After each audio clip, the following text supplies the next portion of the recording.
Unido, Lisboa, determinou a realização dos exames grafotécnicos dos envolvidos no caso do propinoduto. Ele quer verificar se os fiscais alteraram realmente suas assinaturas. Na semana passada, o advogado Clóvis Saione foi flagrado pelas televisões, sugerindo que seu cliente, o fiscal Carlos Eduardo Pereira Ramos, mudasse a sua assinatura. A caligrafia dele e de outros 2 fiscais de renda tem diferenças notáveis se comparados a documentos assinados recentemente. Denise Rivera é perita grafotécnica do Instituto de Criminalística Carlos Évoli, está aqui conosco e a gente, eu acho que imediatamente quer saber se é possível, né? Quer dizer, eu assino normalmente de um jeito. Se eu mudar a minha assinatura, né, como foi o caso, altera a sua análise? Pode levar um erro na conclusão? Não. Quando no exame grafotécnico, o perito ele não vai se louvar apenas naqueles padrões que ele colheu ali no momento, no caso, nesse caso, né, em qualquer caso. O que acontece? Primeiro que numa colheita de padrões, nós sempre pedimos a identificação, uma carteira de identidade, um CPF. Então, ele não tem como mudar muito a assinatura que ele já tem num documento. E que você já viu. Que nós já conhecemos, que é até anterior ao que é questionado. E depois, nesse caso, o disfarce prontamente... O tal ponto borrachinha. Até uma denominação que nós nem conhecíamos, esse ponto borrachinha que todo mundo fala tanto. Mas Denise, só um instantinho. Falando em borrachinha, a gente vai trazer a nossa frase do dia de hoje, que vem exatamente do Clóvis Saione, que é advogado, orientando um dos seus clientes, que era o fiscal Carlos Eduardo Pereira Ramos. E o Dr. Clóvis Saione disse o seguinte: quando você fizer o ponto no i, procura fazer ponto borrachinha, que é a bolinha, né? Ô, Denise, faz diferença o pingo normal, o pingo borrachinha, não? Não. Isso demonstra bem o desconhecimento, né, do exame grafotécnico, porque a forma da escrita, ela não é determinante, ela não é o mais importante. O que é importante? O que é importante, na verdade, é a movimentação do punho. Porque o que acontece? Todo mundo tem um aprendizado, usa o mesmo tipo de caligrafia, a forma vai ser mais ou menos semelhante. Num grupo, nós vamos encontrar muitas pessoas que escrevem o A da mesma forma. Letras parecidas. Letras bem parecidas. Agora, como isso é feito, a movimentação do punho, ela é individual, porque é um movimento que ela tem a parte neural, que é a parte cerebral, e mais a parte motora. E toda essa ligação é que vai dar a movimentação do punho. Acho fantástico que vocês consigam, por uma coisa que se escreve, analisar tudo isso. Nós vamos mostrar agora... É científico isso. As diferenças... Cientificamente. Vamos mostrar agora as diferenças das assinaturas, para a gente ver bem como é que eles deturparam tudo. A gente vai começar pela assinatura do Silveirinho. Vamos lá. Olha, a de cima é a assinatura normal dele. E a de baixo foi a que o Saione mandou ele fazer, ou alguém mandou, ele quis fazer, enfim. Não é? Você diria alguma coisa das duas? O que acontece? Normalmente, quando a pessoa procura disfarçar a assinatura ou a escrita que está sendo questionada, ela vai fazer com que o traço seja menos evoluído, né? Não tem como a escrita ela é automatizada, é uma coisa que você faz inconscientemente. É um desenho, né? É um desenho, mas é um desenho que é inconsciente, tanto que a pessoa até de olhos fechados consegue... Na outra, assim, quando ele está tentando fazer diferente, ele está desenhando, ele né? Vai reduzir a velocidade. Ele fez letra de principiante, ele né? Ele fez uma letra mais canhestra, uma letra menos evoluída, mas que, de qualquer forma, O traço está lá. Os elementos que identificam a escrita permanecem. Ele não consegue modificar. Acha 3 ou 4 ou 5 elementos. Quais são os elementos aí nesse caso que você diz? Caso, esses L's altos? Não, eu digo não. São as ligações. Ali no caso não tem muito o que comparar, porque ele escreveu, a assinatura dele não traduz o nome. Agora, quando ele assinou ali na de baixo, ele escreveu mais ou menos o nome dele. Então, tem uma divergência de forma. Agora, se ele escreveu o nome, ele não vai modificar muito do que ele fez ali embaixo.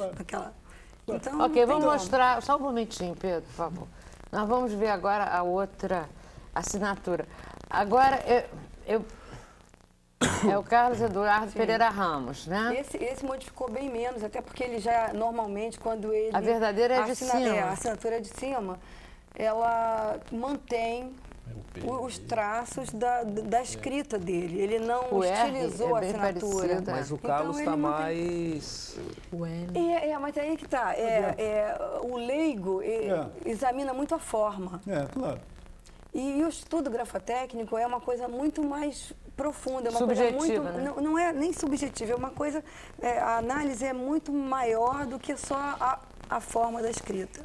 O problema é que a escrita revela coisas que o especialista percebe e que são indisfarçáveis. Tanto assim que há uns tempos atrás, pessoas aí queriam dar o golpe do cartão de crédito. O que fazia?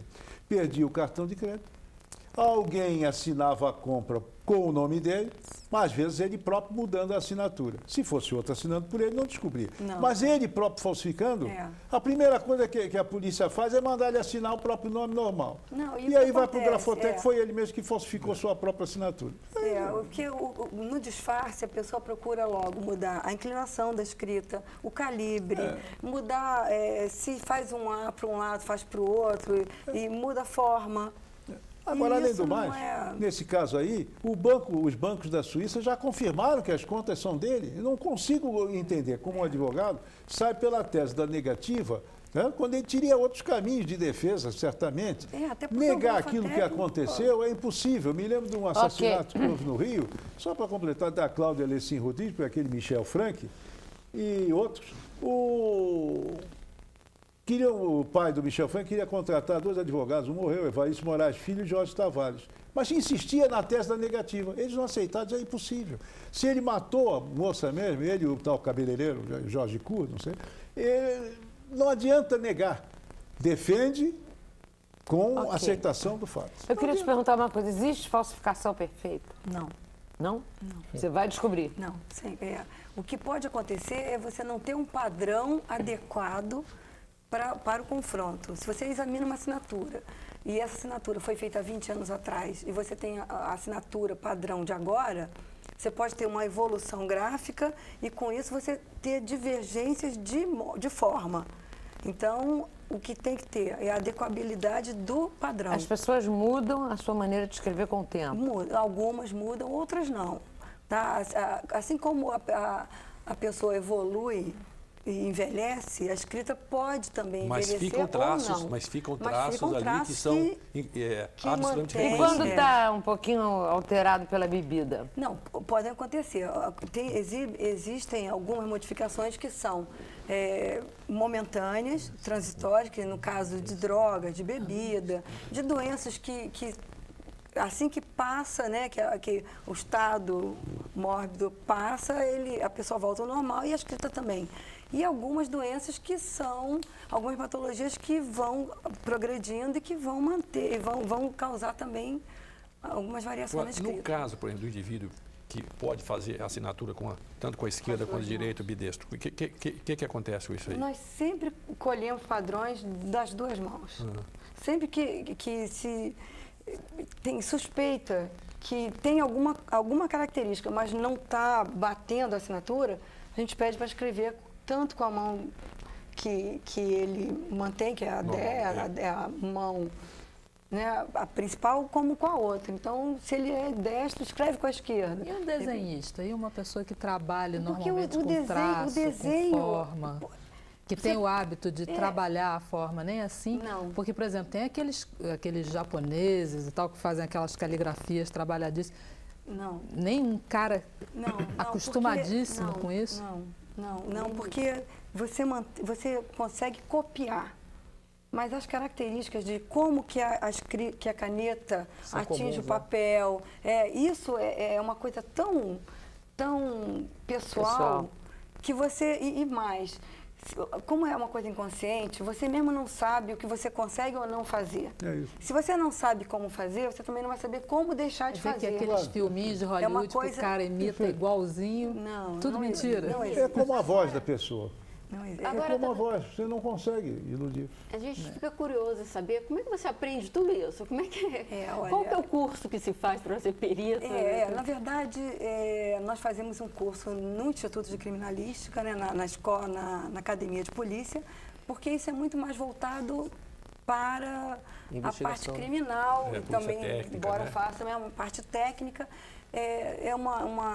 Na verdade, a nossa equipe é multidisciplinar, não existe uma faculdade, tá? Mas é muito bom que você tenha conhecimento de tintas, conhecimento da parte química, né? Porque a gente examina também essa parte de documentos. Qual foi o caso mais difícil que você já pegou?